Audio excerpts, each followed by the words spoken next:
जय श्री राम, राधे राधे। मैं ईशा पुत्री अशोक कुमार अरोड़ा जी की हरिद्वार उत्तराखंड गंगा विहार कॉलोनी पुपतवाला से आप सब लोग मेरी वीडियोस देख रहे हैं, इसके लिए दिल से थैंक यू।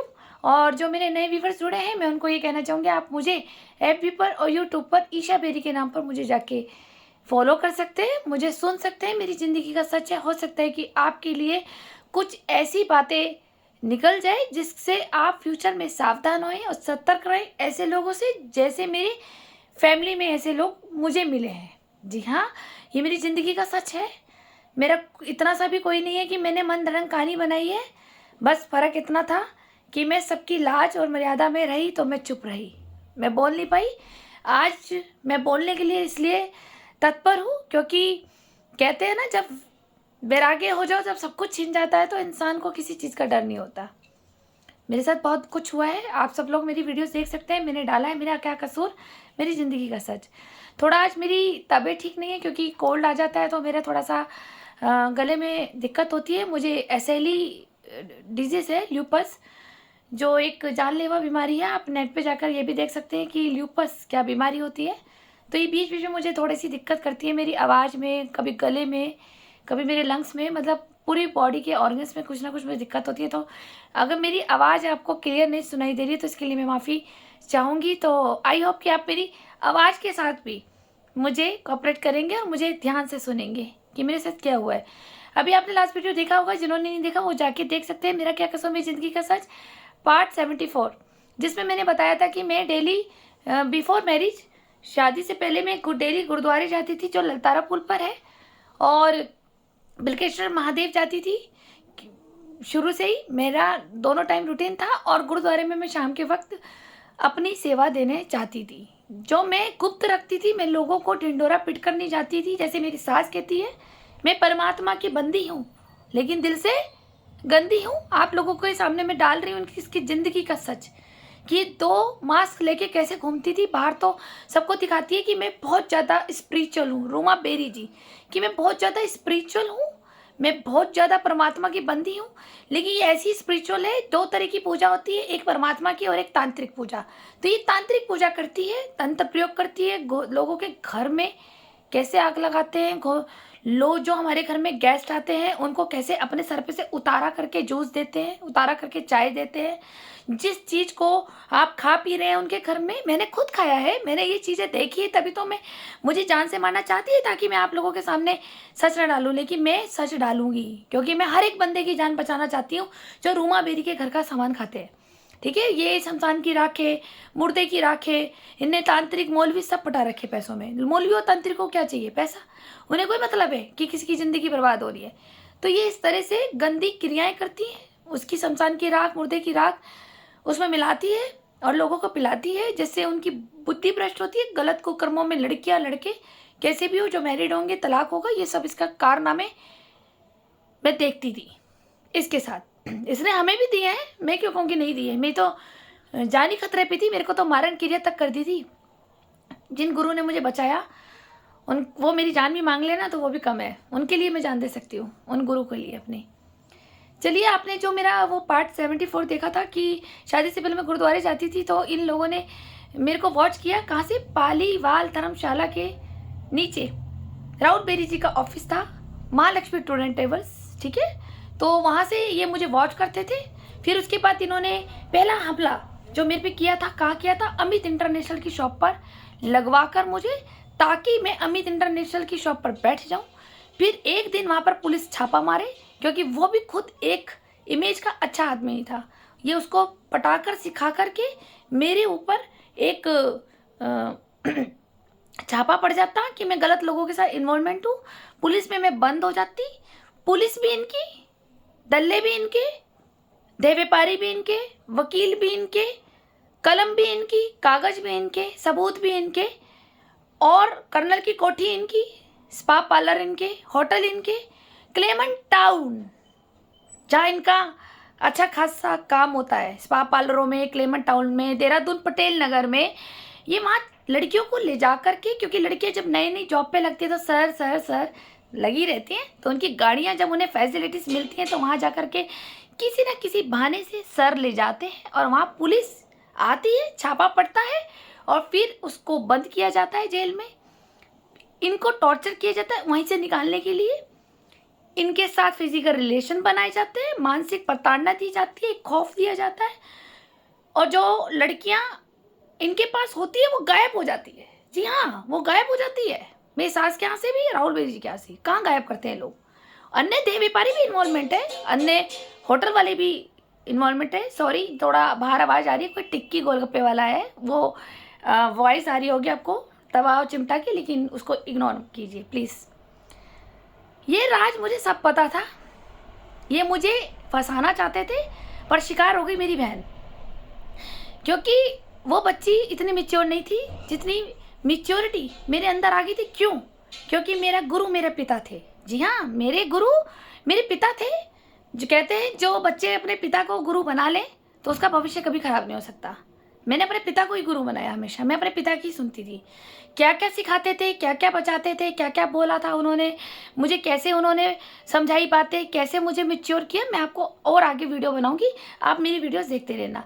अब मैं आपको उसके आगे बताना चाहती हूँ जो आपने मेरा क्या कसूर मेरी ज़िंदगी का सर पार्ट 74 देखा है कि पहला हमला इन्होंने कहा करा था अमित इंटरनेशनल के।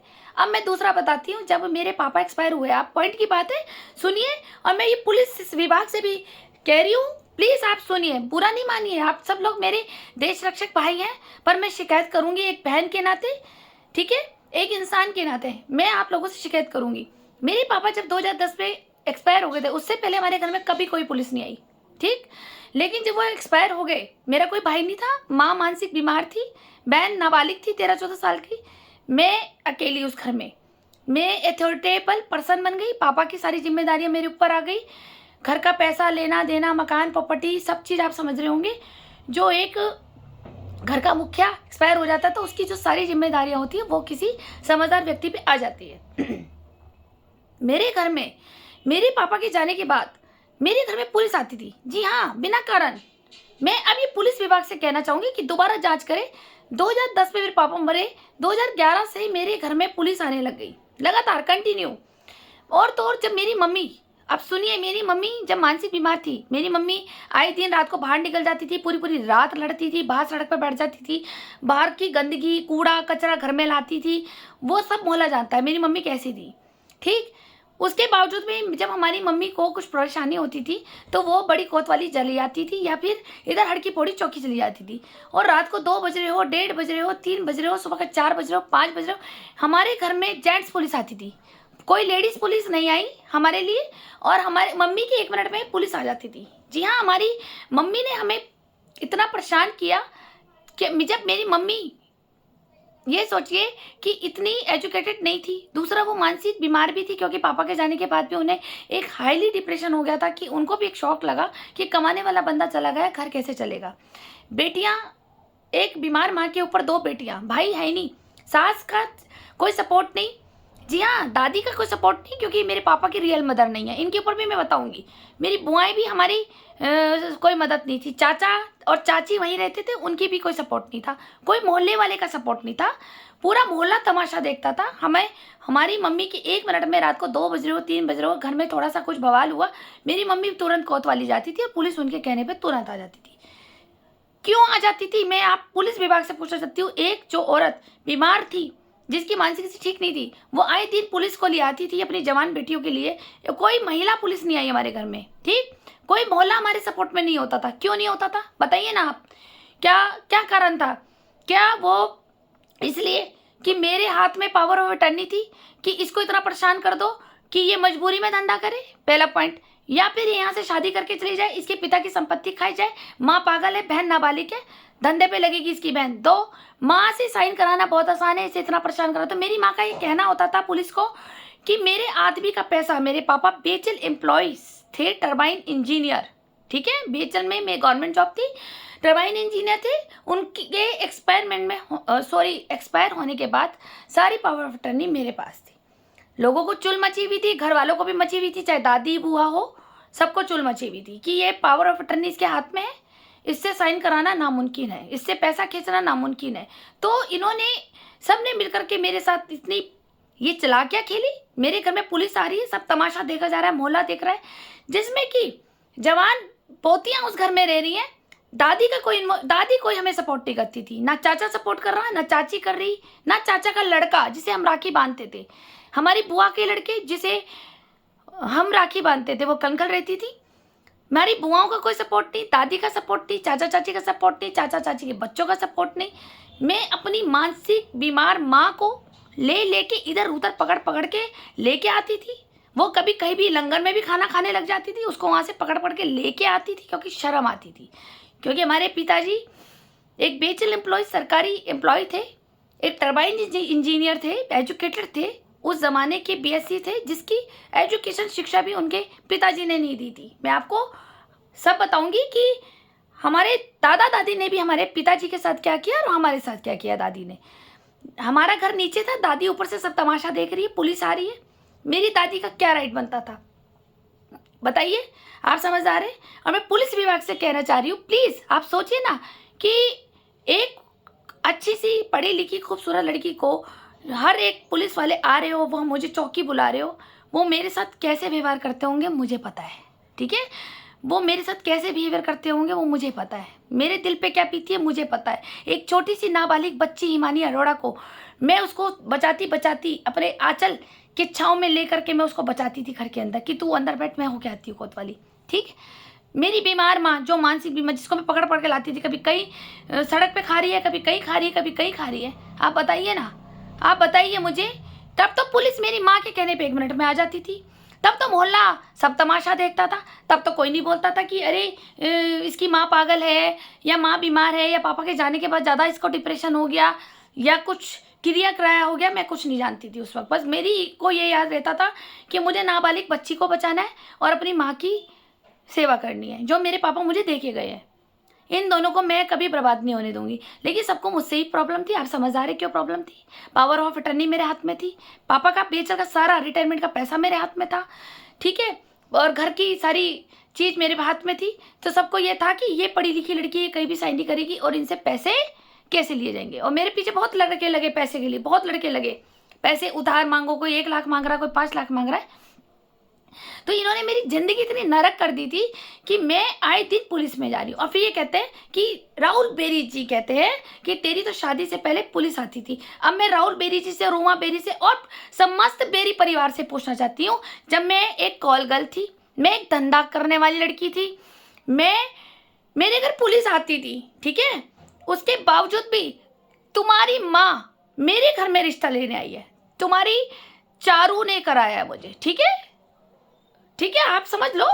चारू दीदी ने रिश्ते कराए, चारू दीदी की मौसी तुम्हारी माँ की फ्रेंड, ठीक है, प्रभा तबला आंटी, और फिर उनका बेटा आपका बेस्ट फ्रेंड। मेरा रोज वहीं से तुम्हारी शॉप के आगे से रोज गुरुद्वारे निकलना, जहाँ मैं सेवा के लिए जाती थी।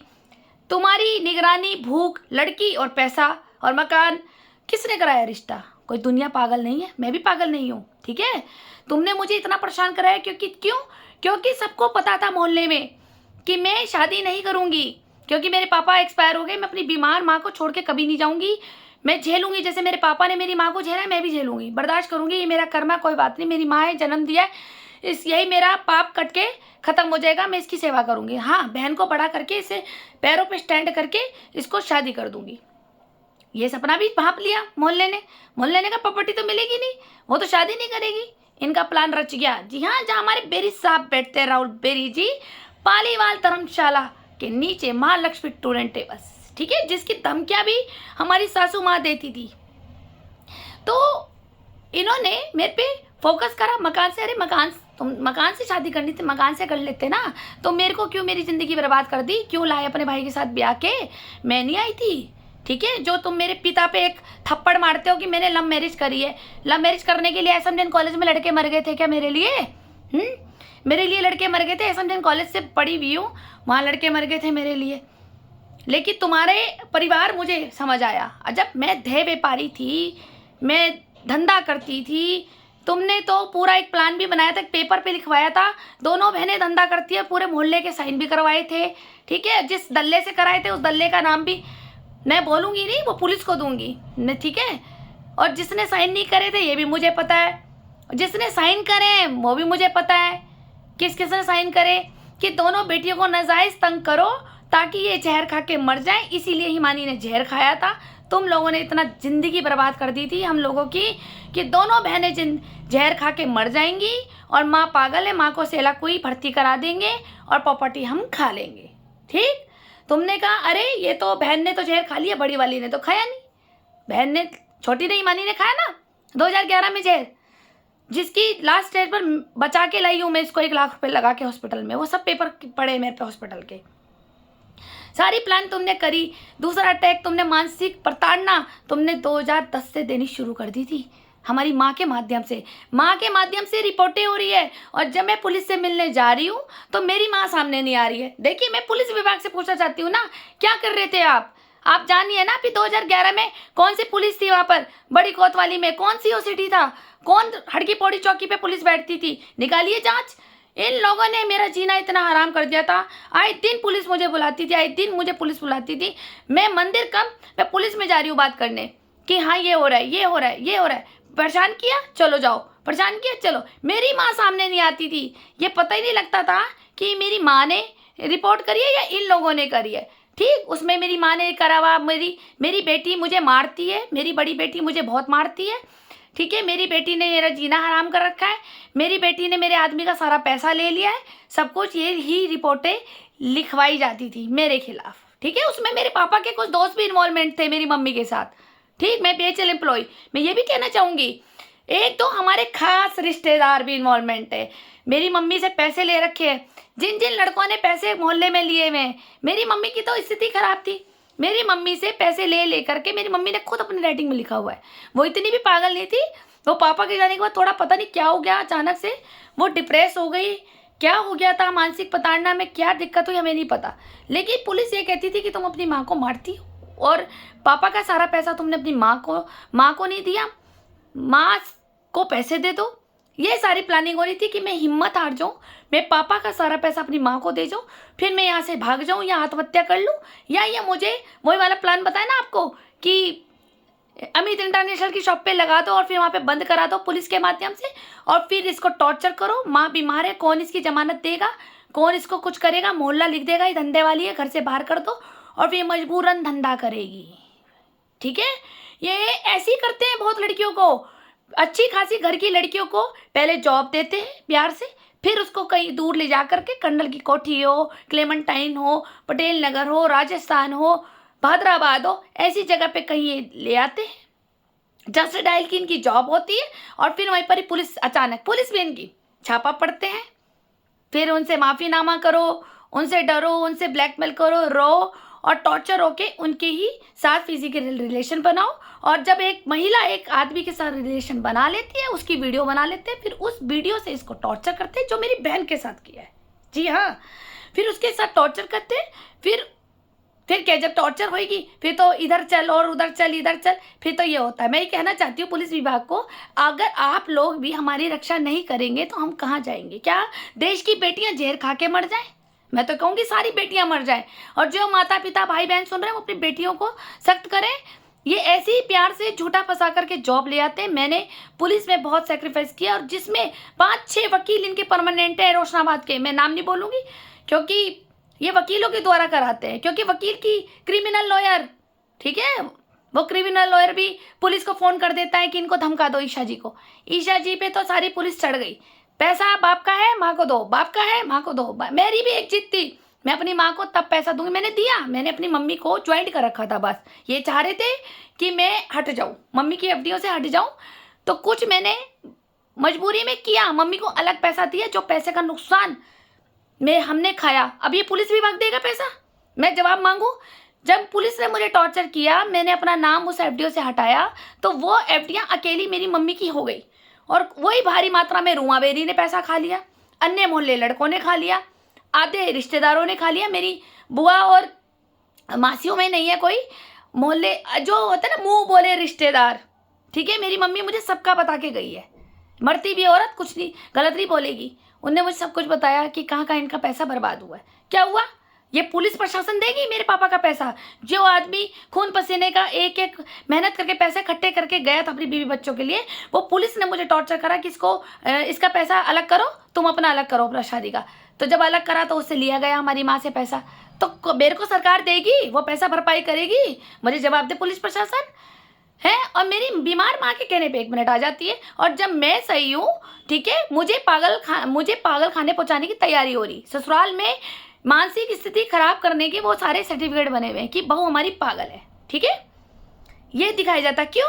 क्योंकि 2 पड़ोसियों ने जब मेरे साथ बदतमीजी करी, इन सब ने मिलकर मेरे साथ बदतमीजी करी गंगा बिहार कॉलोनी में, तो इनको लगा कि अब तो इनको बचाना है, क्योंकि प्लानिंग इनकी थी। तो पागल का सर्टिफिकेट बना दो कि झूठे आरोप लगाती है और ये पागल है। आपको लगता है मैं पागल हूँ? मेरा मेडिकल चेकअप दोबारा करा लो, बताए। मेरा एम्स हॉस्पिटल से वैसे भी मनोरोग विभाग से इलाज चल रहा है एंग्जाइटी और डिप्रेशन का, मेरे पास सारे कागज है। इन लोगों ने मेरे से गंदी से गंदी हरकतें करी, मेरी सास ने मेरे पर पेट्रोल डाल दिया, फिर उसकी मैं पुलिस में रिपोर्ट ना करने जाऊँ तो मानसिक तौर पर पागल है बहू हमारी, तो वो सर्टिफिकेट बन गया। फिर मृत्यु प्रमाण पत्र बन गया कोरोना में कि हमारी बहू मर गई, कि इसकी सारी संपत्ति खाएंगे इसके पिता की। तो ये इन्होंने तो शादी से पहले पूरा ही परेशान मुझे कर रखा था। जो राहुल बेरी जी को आज ये जवाब देना जरूरी था, जो कह रही थी ना कि तेरे घर में तो पुलिस आती थी, तो पुलिस भी तुमने भिजवाई और मोहल्ले के लड़के भी तुमने लगवाए मेरे पीछे, जो हमें आए दिन गाली देते थे। मैं पुलिस विभाग से पूछूं, रात को 2 बजे पुलिस का आने का क्या मतलब? लेडीज पुलिस नहीं आती थी, एक पागल माँ के होने पर भी पुलिस तुरंत भाग के आ जाती थी, और एक सही लड़की है उसके कहने पे कोई पुलिस नहीं आती। यहाँ सप्तऋषि चौकी से कोई पुलिस नहीं उठ के आती, बड़ी कोतवाली से तो कोई उठ के नहीं आती, गंगा बिहार में आतंकियां मची भी तो कोई पुलिस नहीं आती, सारे भू माफिया दल्ले बसे हुए तो पुलिस नहीं आती, यहाँ पड़ोसी को पीट देता है तो पुलिस नहीं आती, पूरी ग्रुप ऑफ गैंग महिलाएं बनी हुई है तो पुलिस नहीं आती। तो फिर पुलिस क्या करेगी? हटा दो ना, क्यों सरकार से भी पैसा खा रहे हो? क्यों नौकरी पे लगे वो? हटा दो अपनी अपनी वर्दी। हर एक बंदा अपनी वर्दी खुद पहन लेगा सिल के, अब अपनी लड़ाई खुद लड़ लेगा, जैसे मैं खुद लड़ रही हूँ। बताए ना आप, मेरी बीमार माँ के साथ में मेरी माँ के साथ पुलिस आती है रात को 2-2 बजे, क्यों आ रही? कौन भेज रहा है? कौन है आप बताए ना? कौन है हरिद्वार का माफिया? कौन है आप बताइए? ये तो बागी फिल्म की तरह वही हो गया, वो गंगूबाई की चौल और गंगूबाई की बाड़ी। किसने मुझे फंसाया रूमा बेरी के कोठे में? आप सोचिए ना, क्या प्लान है? आप पुलिस में हैं, आपको तो पता होगा कि प्लान क्या हुआ। क्यों घर में जब मैं गलत लड़की हूँ, एक शरीफ खानदान के बेरी परिवार के लोग क्यों आएंगे रिश्ता लेके? आप समझ जाए भाई, चाहे सुअर कितना वो गंदा हो, खाएगा तो गोई ना, तो ये फिर सुअर है। ये लोग तो फिर सुअर हो गए ना। कीचड़ी जब क्यों आ गए नींबू घेर में कीचड़ खाने? जब मैं गंदी थी तो नहीं आना चाहिए था ना मेरे घर में रिश्ता लेके। और फिर रिश्ते का भी फटाफट 15 दिन में शादी कर दी। कौन करता है? मेरी दादी भी तमाशा देखती थी जब हमारे घर पुलिस आ रहे, हमसे पड़ोसी लड़ रहे, लड़के छेड़ रहे, रात को 2-2 बजे में लड़के बाहर हमारे घर के बाहर चौराहे पे खड़े गालियां दे रहे हैं, ठीक। लेकिन ना दादी बोल रही, ना बुआ बोल रही, ना पड़ोसी बोल रहा, कुछ नहीं। मैं जरा सा बाहर आऊँ तो लड़ाई बजे, ठीक, कि भैया हमें गाली मत दो, हमारे घर के बाहर क्यों गाली दे रहा है हमें? क्यों? कौन बुलवाता था? यही पूरे थे group of gang, Ruma Beri, Rahul Beri और हमारे मोहल्ले के दल्ले जो लड़के हैं। क्योंकि आजकल के लड़के पता कैसे हो गए? पहले जमाने में कहते थे कि जब किसी की लड़की गांव में किसी लड़के से मोहब्बत करती थी तो पंचायत होती थी तो गर्दन काट देती थी, या तो दोनों को पकड़ के शादी करा देते थे, या जिंदा जला दिया जाता था, या तलवार से काट दिया जाता था। हमने तो अपने पापा से सुना था। लेकिन आजकल के लड़के कैसे हो गए मोहल्ले के? अगर एक लड़की का चक्कर चल रहा है और उसने कहीं देख लिया उसको दूसरे वाले लड़के ने, तो उसका जीना आराम कर देता। क्या कह देता है, तू उसके साथ थी ना, अभी बताता हूँ मोहल्ले में, तू उसको भी दे के आ रही है ना पप्पी झप्पी, तो मुझे भी दे। रात को मिलियो मुझे, रात को 12 बजे। मुझे सारे मोहल्ले के लड़कों के राज पता है, बस मैं मुँह ही तो नहीं बोलती।